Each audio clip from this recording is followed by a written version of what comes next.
네, 성도 여러분 안녕하십니까?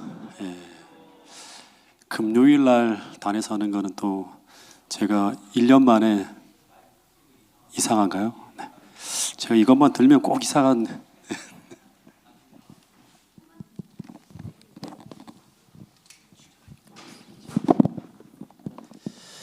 괜찮은가요?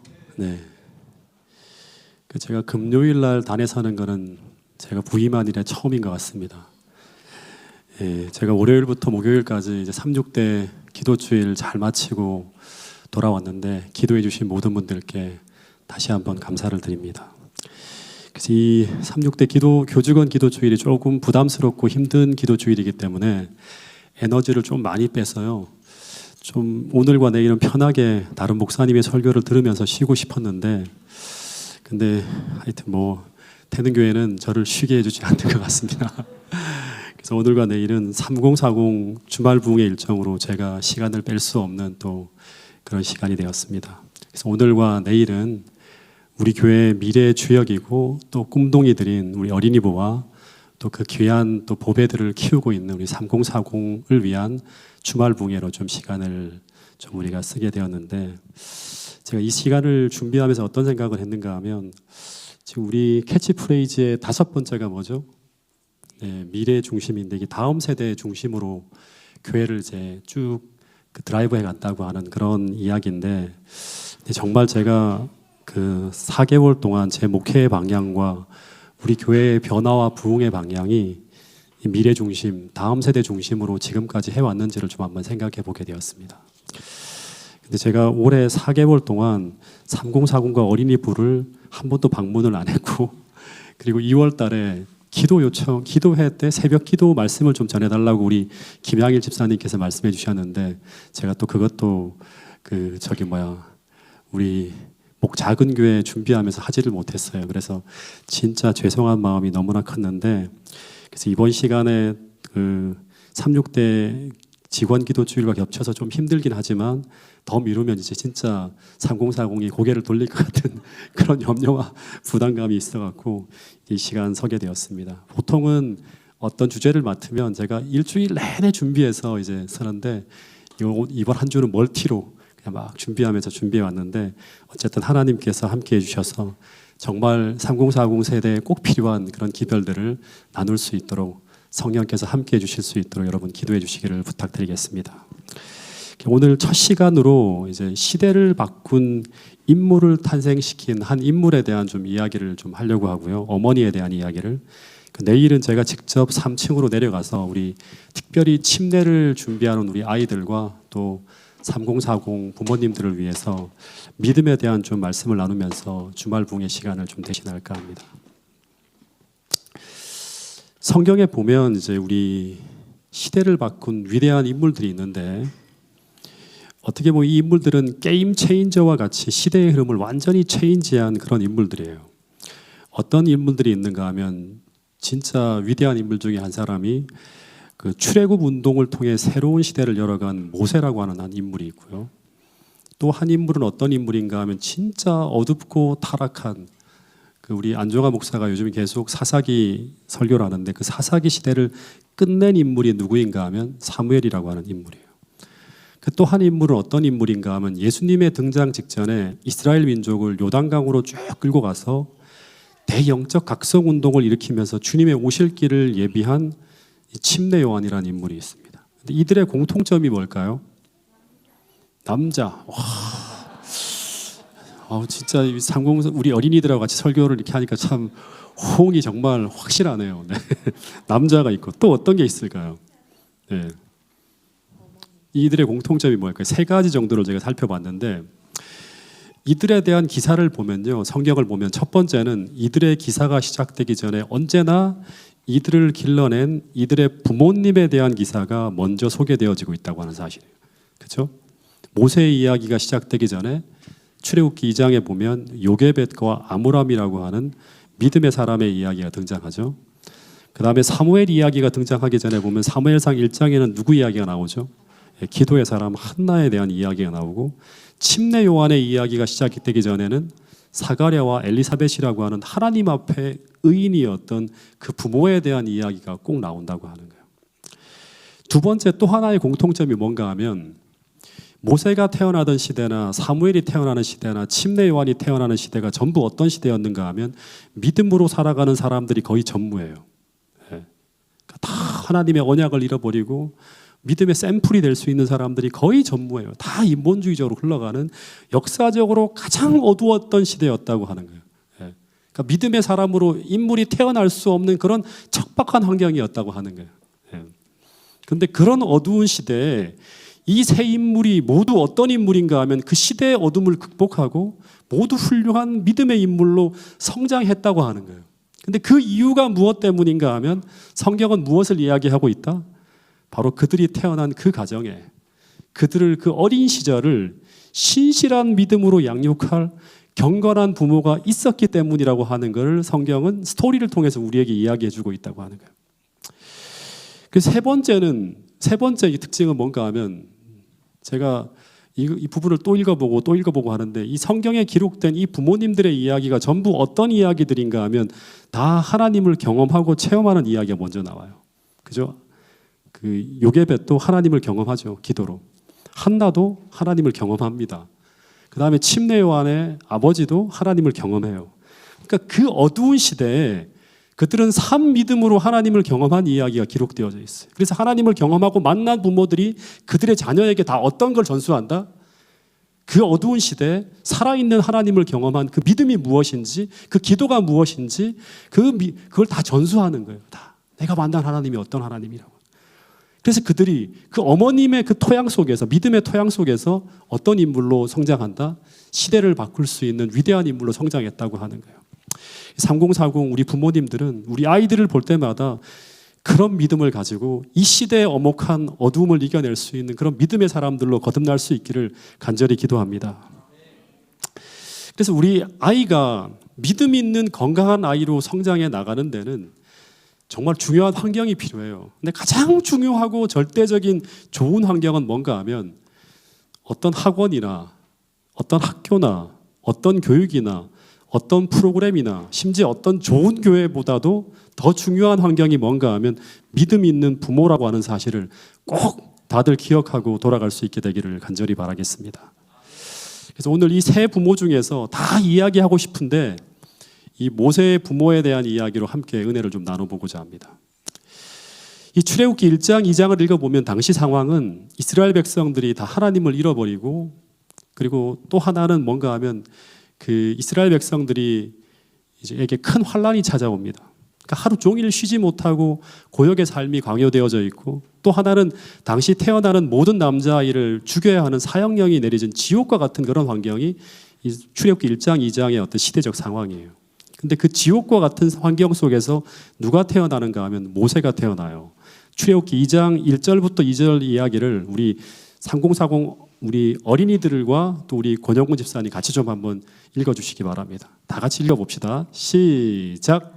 레위 가족 중 한 사람이 가서 레위 여자에게 장가들어 그 여자가 임신하여 아들을 낳으니 그가 잘생긴 것을 보고 석 달 동안 그를 숨겼으나 여기 보니까 레위 가족 중에 한 사람이 아므람이에요.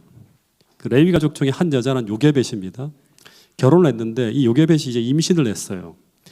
근데 아마 요게벳이 아이를 임신했을 때 이 부부는 이 아이가 남자아이기를 바랬을까요? 딸아이기를 바랬을까요? 네? 딸아이기를 바랬겠죠. 그죠?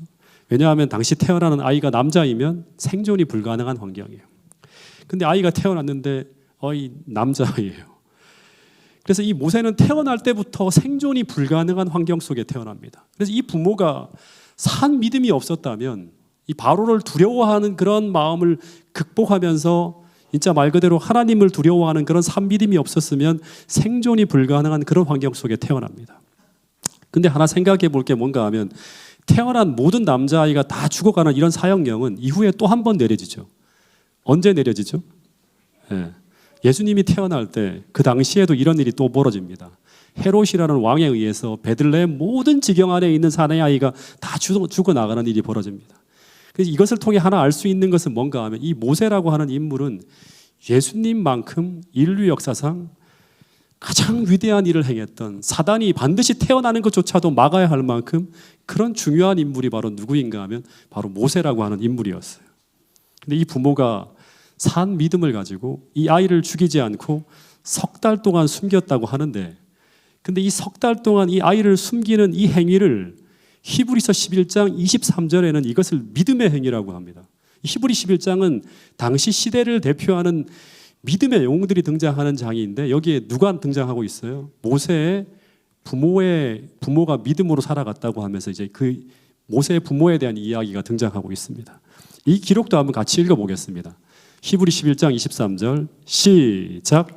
믿음으로 모세가 낳았을 때에 그 부모가 아름다운 아이임을 보고 석 달 동안 숨겨 왕의 명령을 무서워하지 아니하였으며. 그러니까 이 믿음으로 이 모세의 부모가 그 아이를 죽이지 않고 석 달 동안 숨겼는데, 그 석 달 동안 숨긴 이유가 뭐다? 여기 보니까 참 희한한 이유가 나와요. 그 아이가 어떤 아이이기 때문이다? 아름다운 아이예요. 딱 봤는데 애가 좀 못생겼어. 그러면 죽일까요? 그렇지 않죠.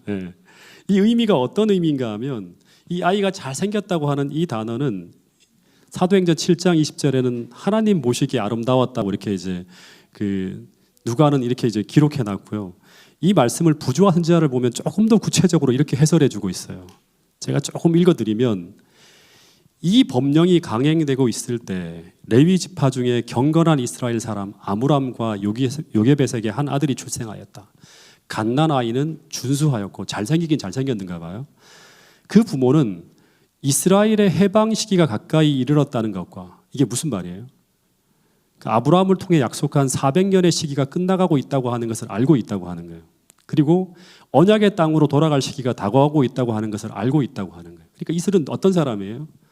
이 아므람과 요게벳은 하나님 말씀을 주시하며 살아가던 믿음의 사람이었다고 하는 것이죠. 그래서 그들은 하나님께서 당신의 백성을 위하여 한 구원자를 분명히 일으키실 것을 믿고, 그들의 아이가 이 역할을 감당할 수 있는 아이가 될 수도 있다고 하는 그 믿음을 가지고 이 아이를 죽이지 않기로 어떻게 했다? 결심했다고 하는 거예요. 그래서 이 결심을 하자 하나님은 그들의 마음을 강하게 하였으며 임금의 명령을 무서워하지 아니하도록 도와주었다고 하는 그런 기록이 있는 거예요. 지금 우리 3040 부모님들도 좀 이런 믿음과 이런 생각을 좀 가지면 좋겠어요. 우리가 살아가고 있는 이 시기가 이제 우리가 하늘로 돌아가야 할 시기가 가까이 이르렀다고 하는 사실을 기억하고, 정말 때가 임박하다고 하는 것을 깨닫고, 우리 아이들 하나하나가 장차 모세처럼 이 마지막 시대에 믿음으로 성장해서 영적 출애굽 운동이 일어날 때 하나님의 귀한 일꾼으로 하나님의 귀한 일을 감당할 믿음의 용사로 길러내야 될 그런 사명이 우리 시대의 부모님들에게 있다고 하는 사실을 꼭 기억하시고, 이 청지기의 직분을 감당하기 위해서 믿음을 가지고 우리 아이들을 신실하게 키워내기 위해서 세상적 방법이 아니라 하나님의 방법으로 길러내기로 결심하시는 우리 3040 모든 부모님들이 될 수 있기를 간절히 바라겠습니다.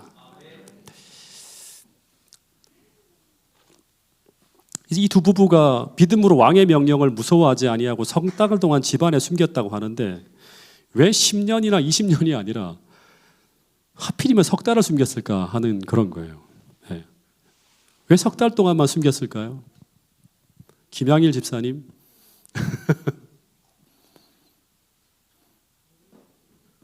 네? 모유를 먹이려고. 네. 네. 아주 그것도 제가 한번 참고해서 신학적으로 연구를 한번 해보겠습니다. 돌아가서 제가. 이 석 달은 부모가 아이를 숨기면서 집안에서 키울 수 있는 최대의 시간이라고 합니다.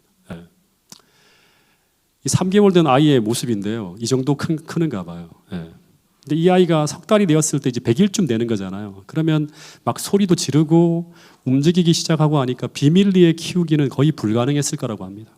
그래서 이 석 달의 기간은 부모가 당국을 피해서 아이를 보호할 수 있는 최선의 기간이라고 하는 거예요.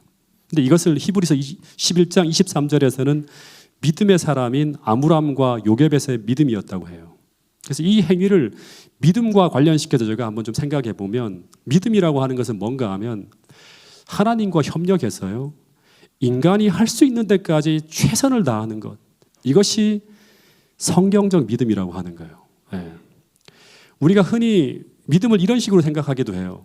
모세의 부모가 만약에 이 아이가 태어났을 때 하나님이 생각하는 귀한 아이라면 그냥 나일강에 버려도 하나님이 살리실 거야라고 하는 그런 마음으로 그 아이를 그냥 나일강에 버리는 모습을 생각할 수도 있을 거예요. 하나님이 살린다고 그러면 아무렇게나 해도 하나님이 다 하시는 거 아닌가. 즉 우리의 노력이 무슨 의미가 있을까 이런 생각을 하면서 그냥 바로 나일강에 갖다 버릴 수도 있어요. 근데 성경은 믿음의 행위를 그렇게 기록하지 않았다고 하는 사실을 우리는 기억해야 돼요. 본문의 기록을 보면 모세의 부모는 믿음으로 어떻게 했다? 3개월 동안 아이를 숨겼다고 하는 거예요. 그래서 믿음은 우리가 하나님을 신뢰하기 때문에 아무것도 하지 않는 것이 아니라 오히려 믿음은 우리가 하나님을 신뢰하기 때문에 그 순간, 그 최악의 순간 하나님과 협력해서 우리가 할 수 있는 최선을 다하는 것이 바로 무엇이다? 믿음이라고 하는 거예요. 제가 우리 성주와 다인이를 키울 때 좀 하나 실수한 게 좀 있어요. 예. 자주 제가 이 부목사님들한테 그런 이야기를 굉장히 많이 하는데 저는 교회 일이 너무나 바빠서 저는 그냥 믿음으로 하나님께 아이들을 맡기고 저는 거의 아이들을 살피지 못하고 교회 일만 계속 열심히 한 10년 이상 이렇게 막 뛰어다녔던 것 같아요. 근데 나중에 살아보니까 그것은 믿음으로 아이를 하나님께 맡기는 것이 아니었습니다. 예. 믿음으로 하나님께 아이를 맡기는 것은 뭔가 하면 믿음으로 하나님과 협력해서 제가 그 상황에서 아이들을 위해 할 수 있는 최선의 일을 다하는 거예요. 예. 그것이 바로 뭔가 하면 믿음으로 하나님께 맡기는 거예요. 그래서 우리 3040 부모님들도 진짜 악하고 패역한 세상에서 또 내 형편과 내 상황에서 여러 가지로 진짜 아이들을 돌보기 힘든 그런 상황 속에 직면한다 하더라도 우리가 아이들을 믿음으로 길러내기 위해서 지금 이 순간 하나님과 협력해서 끊임없이 하나님께 물어보면서 우리가 행할 수 있는 최선을 다해야 된다고 하는 사실을 잊지 않게 되기를 간절히 바라겠습니다. 늘 기도하면서 오늘 이 시점에서 내가 우리 아이를 믿음의 아이로 축복의 아이로 키우기 위해서 하나님과 협력해서 내가 해야 될 것이 무엇인가를 생각하지 않으면 안 돼요. 기도하지 않으면 안 된다고 하는 거예요. 그것을 최선을 다해 실천할 수 있는 그런 믿음을 달라고 하나님께 구하면서 그렇게 아이를 양육해낼 수 있는 그런 신실한 부모님들이 우리 태능교회 모든 부모님들이 될 수 있기를 간절히 바라겠습니다. 어쨌든 석 달이 되어서 아이의 울음소리가 막 커지고 이 아이가 점점 자라나게 되어서 더 이상 숨기는 것이 불가능하다는 것을 알게 되었을 때 이래도 안 되고 저래도 안 되고 답이 안 나오는 안타까운 상황에서 이 아이의 부모가 그 다음 어떻게 했죠? 그 다음 어떻게 합니까? 이것도 참 저한테 많은 생각을 하게 만들어요. 이 신실한 믿음의 부모가 기도하면서 그 다음에 한 게 뭐죠? 에라 될 대로 되라 하면서 막 이렇게 키웠나요? 그렇지 않고 어떻게 했죠? 하나님께 물어보면서 3절에 보면 더 이상 숨길 수 없게 되면 어떻게 했다? 갈대 상자에다 아이를 담아요. 그리고 나일강에 띄우는 거예요. 근데 이게 바로 뭐다? 믿음이에요. 믿음으로 하나님과 협력해서 이렇게 했다고 하는 거예요. 근데 이 갈대 상자는 그냥 갈대로 만든 게 아니라 오늘날로 말하면 이 파피루스라고 합니다. 그러니까 이 파피루스를 가지고 뭐를 만들죠? 종이를 만들죠. 근데 이 종이는 오늘날과 같은 그런 얇은 종이가 아니라 아주 견고한 종이에요. 그래서 성경을 이 파피루스에 기록하기도 하고 이것으로 뭘 만드는가 하면 배를 만들기도 한대요.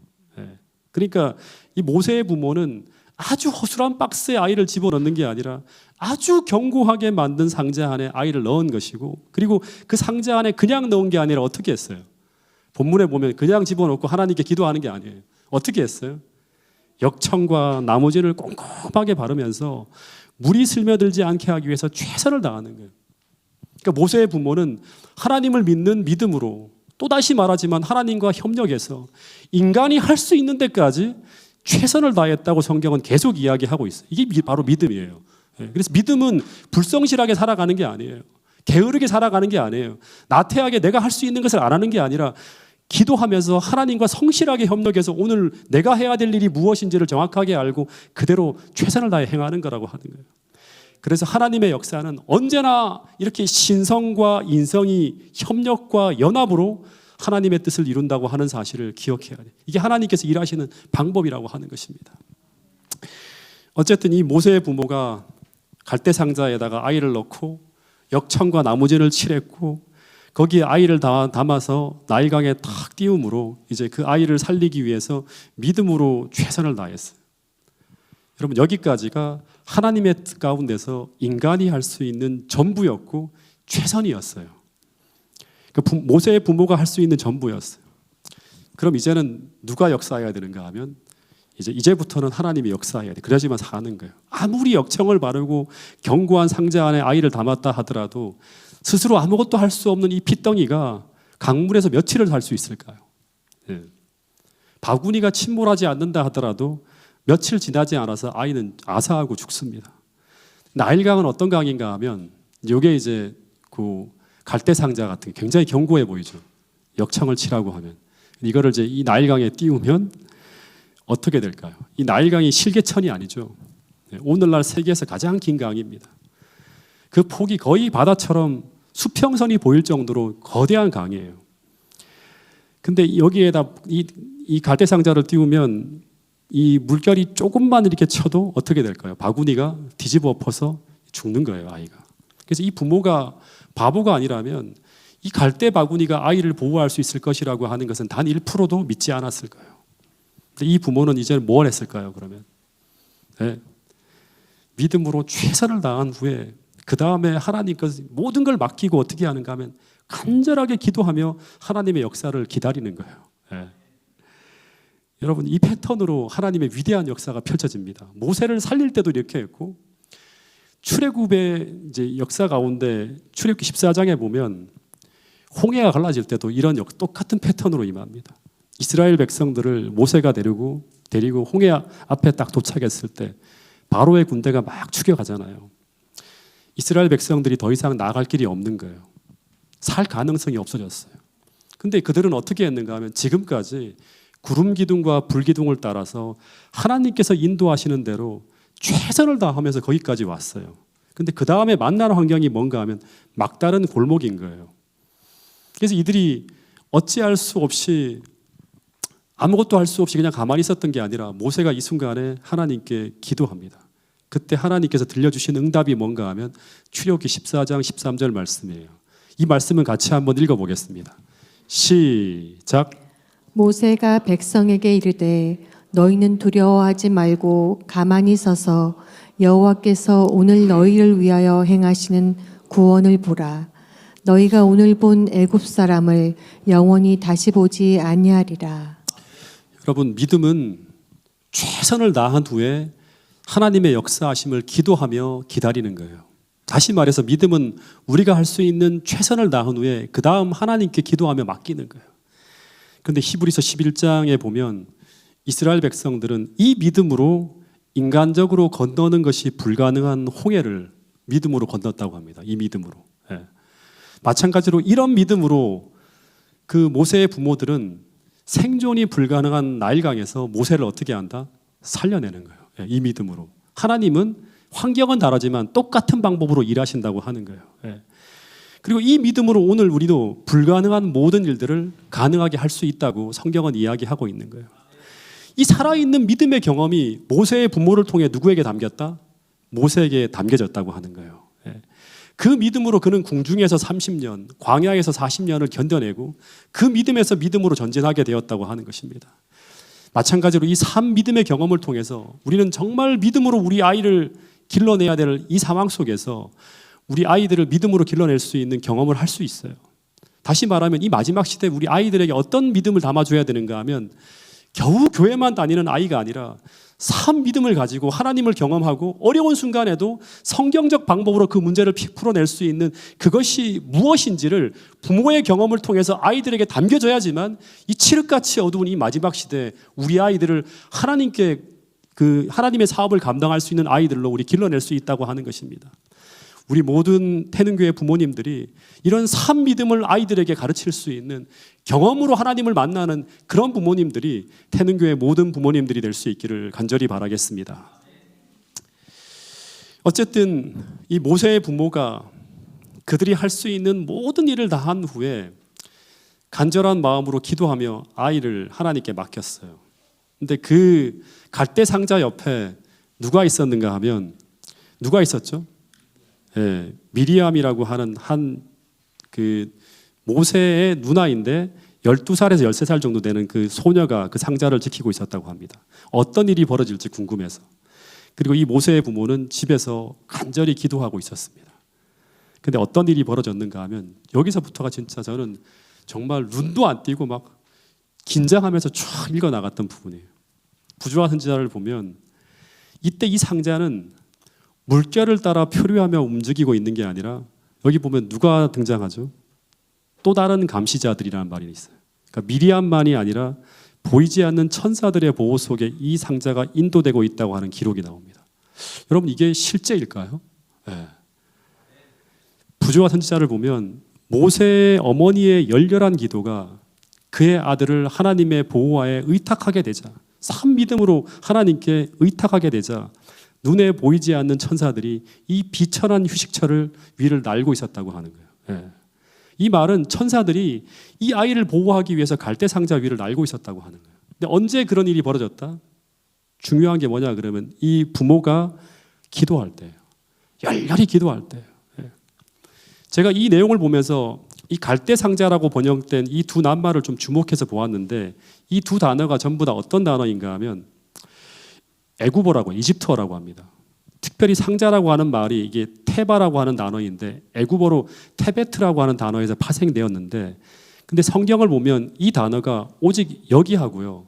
또 하나 쓰여진 곳이 어딘가 하면 창세기 6장하고 7장에 노아 방주를 가리키는 데 쓰여진 단어가 바로 이 테베라고 하는 단어가 사용되어졌다고 합니다. 근데 이 노아 방주에도 뭘 칠했죠? 노아 방주에도 뭘 칠했죠? 예, 갈대 상자에 칠해진 역청이 그 방주에도 칠해졌다고 하는 걸 볼 수 있어요. 그래서 이 노아 홍수 당시에 그 방주가 그냥 망망대해 위에 그냥 표류하며 떠 있었던 것이 아니라 그 방주는 그 환란의 때 하나님께서 만들어 주신 하나님의 백성들의 가장 안전한 피난처가 어디였는가 하면 방주였어요. 왜냐하면 하나님께서 그 방주를 지키고 있었기 때문이라고 하는 거예요.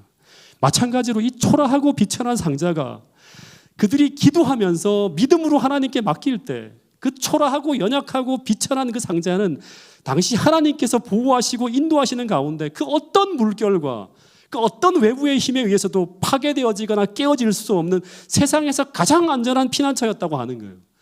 너무나 놀라운 깨달음이었어요. 예. 여러분 믿음은 매일 매순간 하나님께서 나에게 지시하신 그 모든 것을 신실하게 행하면서 하나님께 기도로 전부 맡기는 거예요. 하나님의 보호와 돌보심에 전적으로 맡기게 되면 어떤 일이 벌어질 수 있는지를 보여주고 있는 내용이 바로 출애굽기 2장의 이야기라고 하는 것입니다. 여러분 나의 불확실한 미래도 하나님께 맡기고 나의 두려움과 염려도 하나님께 다 맡기고 내 가장 소중한 것도 다 맡기는 게 바로 뭔가 믿음이라고 하는 거예요. 마찬가지로 우리 아이들도 하나님께 믿음으로 다 맡겨야 돼요. 아이들이 학교를 갈 때, 이 아이들이 집안에서 혼자 있을 때 계속 우리는 우리의 손이 미치지 못하지만 그 아이를 기도로 하나님께 맡겨야 된다고 하는 사실이에요. 그때마다 보이지 않는 하나님의 천사가 그 아이들 위를 날면서 우리 아이들을 지켜줄 것이라고 성경은 분명히 이야기하고 있습니다. 뿐만 아니라 우리는 기회가 있을 때마다 이 믿음이 아이들의 마음속에 심어질 수 있도록 하늘의 지혜로 가르치고 끝없이 최선을 다해서 하나님과 협력하면서 우리는 오늘도 일해야 된다고 하는 사실을 기억할 수 있게 되기를 간절히 바라겠습니다. 어쨌든 이렇게 이 모세의 부모가 믿음으로 이 아이를 하나님께 맡길 때 한 천사의 무리들은 갈대 상자 위를 쫙 날고 있었고요.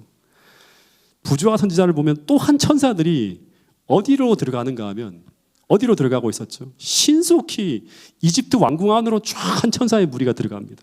그리고 어떻게 하는가 하면 공주의 마음을 막 움직이기 시작해요.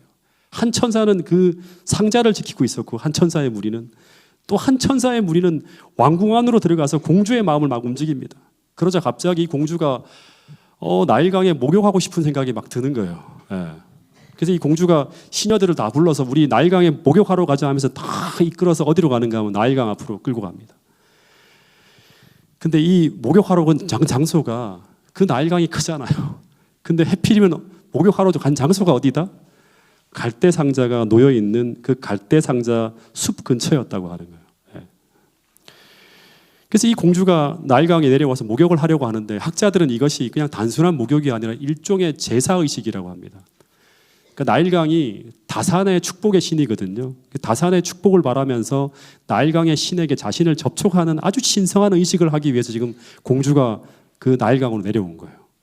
근데 이 공주가 재이식을 하는 그 신성한 물속에 쫙 들어가려고 하는데 근데 재수 없게 어떤 일이 벌어지고 있어요. 그 근처에 갈대 상자 하나가 둥둥 떠 있는데 그 상자 속에는 아기가 들어있는데 막 울고 있는 거야. 앙 하고 울고 있는 거예요. 근데 이 아기의 울음소리는 신성한 분위기를 깨는 소음이었고 더하여 상자를 딱 열어보니까 그 상자 안에 담긴 아이가 이집트인인 검둥이가 아니라 누구다? 백인인 히브리인이에요. 당장 죽여야 되는 히브리인 아기였어요. 그래서 보통 이런 상황이라면 우리는 뭘 예상할 수 있는가 하면 이 상황에서 이집트인들은 상자를 뒤집어 엎어. 그러면 바로 뒤집어 엎고 순식간에 아이를 죽일 수 있어요. 그리고 에이 재수 없어 하고 다른 곳으로 가서 목욕을 할 수 있는 그런 상황이에요. 제사의식이기 때문에. 근데 여러분 기적이 또 일어납니다. 공주가 이상하게 이 아이를 보는데 어떻게 보였다? 너무너무 불쌍한 아이로 보이는 거예요. 이것은 마치 성경에는 똑같은 패턴으로 일이 벌어져요. 에스더가 금식하고 왕후 에스더가 왕 앞에 나갈 때 한 달 동안 에스더를 찬치했던 이 왕이 더 이상 에스더에게 매력을 전혀 느끼지 못하던 이 왕이 갑자기 30일 만에 에스더가 왕 앞에 딱 나가는데 에스더가 어떻게 보였다? 모르세요? 어떻게 보였다? 매우 아름다워 보였잖아요. 그래서 바로 호를 내밀잖아요. 동일한 기적이 벌어지는 거예요. 보좌 선자에 보면 공주는 그 상자 속에 있는 아름다운 아이를 보았을 때 한눈에 그 아이의 버린 사연을 알아차릴 수 있었다고 하는 거예요. 어린아이의 눈물은 그의 동정심을 불러일으켰다고 합니다. 즉 이런 방법으로라도 자기의 귀중한 아이의 생명을 보존해 보려고 하는 알지 못하는 어머니에게 동정심이 갔다고 하는 이 마음은 누가 넣어준 걸까요? 하나님이 넣어준 거예요. 그래서 공주는 이 아이를 구원하기로 결심하고 자기의 양자로 삼았다고 하는 거예요. 여러분 이 기록에 등장하는 모든 내용은 단 하나도 그냥 벌어진 것이 아니라 모든 행위 속에는 전부 하나님의 개입이 있었던 기적의 연속이라고 하는 사실을 기억해야 돼요. 단 한순간이라도 이 기적이 멈추었다면, 이 하나님의 개입하심이 없었다면 모세는 죽었을 거라고 하는 거예요. 살아날 수 없는 거예요. 바로의 공주가 갈대 상자 앞으로 인도된 것도, 공주가 그 상자 안에 아기를 보자 갑자기 자기의 양아들로 키우고 싶어 할 만큼 깊은 애정과 동정심이 일어나게 된 것도, 공주가 아이를 구원하기로 결심하고 자기 양자로 삼으려 한 것도 전부 모세의 어머니와 아버지가 관여할 수 없는 보이지 않는 세계의 역사였다고 하는 게 성경의 기록이라고 하는 사실입니다. 근데 이 모든 이야기를 어떻게 지금 여기 기록이 되었죠? 모세가 모세의 어머니한테 들은 거잖아요. 듣기만 하더라도 소름이 돋는 감동의 이야기. 너가 이렇게 살아나라 아이야 하는 거예요. 만약 이것을 직접 목격한 미리암이나 또 어린 나이에 들은 또 한 사람이 있죠. 누구예요? 아론이죠. 얼마나 감동을 받았을까요? 하나님 살아계시구나. 세상이 다 그렇게 보인다 하더라도 하나님은 살아계신다고 하는 것을 어머니를 통해 다 받은 거예요. 그래서 이 세 남매가 전부 믿음으로 어떻게 한다? 부모의 믿음을 통해서 믿음으로 성장해서 출애굽 운동의 주역이 되는 거예요. 세 사람이 전부 다. 네. 여러분 우리가 또 하나 간과하면 안 될 것이 뭔가 하면 이런 역사가 그냥 일어난 것이 아니라 그 어머니가 믿음으로 그 아이를 위해 열렬히 기도하며 하나님의 보호에 자신의 아이를 의탁하게 되자 이 모든 일이 일어났다고 하는 것입니다. 그래서 이 이야기의 끝에 부조와 선자에 보면 이런 이야기가 나옵니다. 자, 이 말씀을 같이 한번 읽어보겠습니다. 시작. 하나님께서는 그 어머니의 기도를 들으셨고 그 여자의 믿음은 보상을 받았다. 어머니의 기도 응답으로 이 모든 일들이 다 벌어졌다고 하는 거예요. 네. 여러분 기억하시기 바랍니다. 믿음의 기도는 분명히 하나님의 응답하심과 보상을 받는다고 하는 거예요. 그리고 하나 더 말씀을 드리면 이 요게벳의 기도가 더 엄청난 역사를 만들어냅니다. 공주가 이제 아이를 구조해서 자신의 양아들로 입양하려고 하는데, 근데 이 아이를 입양하려면 먼저 어떤 일이 선행되어져야 될까요? 히브리 아이들을 죽여야 된다고 하는 이 살인 칙령이 폐지가 되어져야 돼요. 네. 이게 안 되면 아이를 입양할 수가 없어요.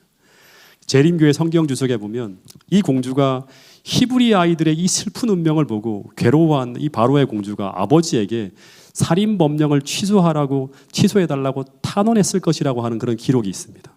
왜냐하면 모세가 살아난 이후 히브리 아이들이 계속 죽었다고 하는 기록이 없어요. 네, 성경에는. 근데 이게 사실이라면 너무나 놀랍죠.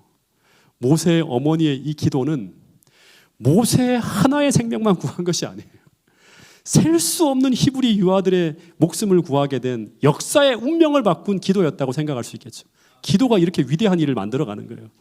여러분, 나의 신실한 기도가 한순간의 역사의 모든 흐름을 바꿀 수 있다고 하는 사실을 기억할 수 있게 되기를 간절히 바라겠습니다.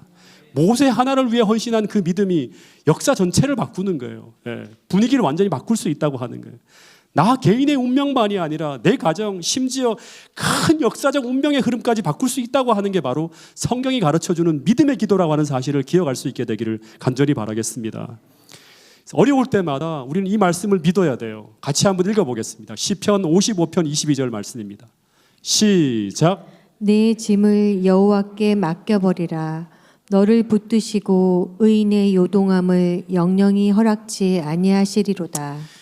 너의 개인에게 몰려오는 모든 짐을 여호와께 맡기라. 그러면 하나님께서 붙드시고 어떻게 한다? 믿음으로 하나님을 의지하는 그 의인의 요동함을 한순간이 아니에요. 영원히 허락지 아니하시는 그런 놀라운 역사를 경험할 수 있다고 시편 기자는 이걸 경험하고 우리에게 증언하고 있는 거예요. 시편 37편 5절 말씀 또 한번 읽어보겠습니다. 시작. 너의 길을 여호와께 맡기라. 저를 의지하면 저가 이루시고. 너의 길을 여호와께 맡기라. 저를 의지하면 저가 어떻게 하신다? 이루신다고 하는 거예요. 제가 또다시 소망하는 것은 우리 부모님들께서 모세의 어머니처럼 우리 짐을 여호와께 맡기는 것이 무엇인지, 그리고 하나님께서 어떻게 우리를 붙들어 주시는지, 이 모든 것을 모세의 부모처럼 자신의 체험으로 아이들에게 생생하게 가르쳐 줄 수 있는 그런 살아있는 신앙교육을 하실 수 있는 모든 부모님들이, 태능교회 모든 부모님들이 되실 수 있기를 간절히 바라겠습니다. 어쨌든 이 공주가 마지막 이야기를 하고 정리를 하겠습니다. 강가에서 이 아이를 구하고자 결심한 후에 문제가 생겼어요. 이 아이가 너무나 갓난 아이라 유모가 필요한 거예요. 근데 이때 어떤 일이 벌어지죠? 참 이 미리암이 대단한 것 같아요. 숨어서 모세의 뒤를 따라갔던 이 모세의 누이인 히브리 여자인 이 미리암이 12살에서 10살 정도 되는 그런 소녀였는데 당돌하게 바로의 공주 앞에 나가서 이 아이의 부모 유모를 자기가 소개시켜 주겠다고 말을 합니다. 근데 한 번도 본 적이 없는 이 낯선 히브리 여자아이가 갑자기 공주 앞에 함부로 당돌하게 나타나서 이런 이야기를 하는데 이 공주가 어떻게 합니까? 이 낯선 꼬맹이의 제안을 어떻게 하죠? 아무런 부담도 없이 받아들이는 또 한 번의 기적이 벌어지는 거예요. 여러분, 여기서 이걸 보면서 참 정말 저는 어떤 생각을 했는가 하면, 아이를 나일강에 내놓을 때 어떻게 비통한 상황에서 하나님, 이 아이를 어떻게 지킬 방법이 없습니까? 칙령을 바꾸든지 하나님 어떻게 해달라고 하면서 막 기도했을 거예요. 그래서 비통한 마음으로 정말 기도하면서 이 모세의 부모가 모세를 어디에 던졌는데? 나일강에 던졌는데, 이 모세가 어머니의 기도의 응답으로 순식간에 단 하루도 안 되어서 어떻게 하는 거예요? 다시금 어머니의 손으로, 어머니의 품으로 모세가 돌아옵니다. 상황이 근데 180도 바뀌었어요. 불행한 상황이 어떻게 바뀌었어요? 감사하고 평안하고 마음 놓고 아이를 키울 수 있는 상황으로 다 바뀌어버린 거예요. 하나님을 찬송할 수 있는 상황으로 바뀌어버린 거예요. 믿음에 드린 기도가 이런 모든 것들을 만들어냈다고 하는 거예요.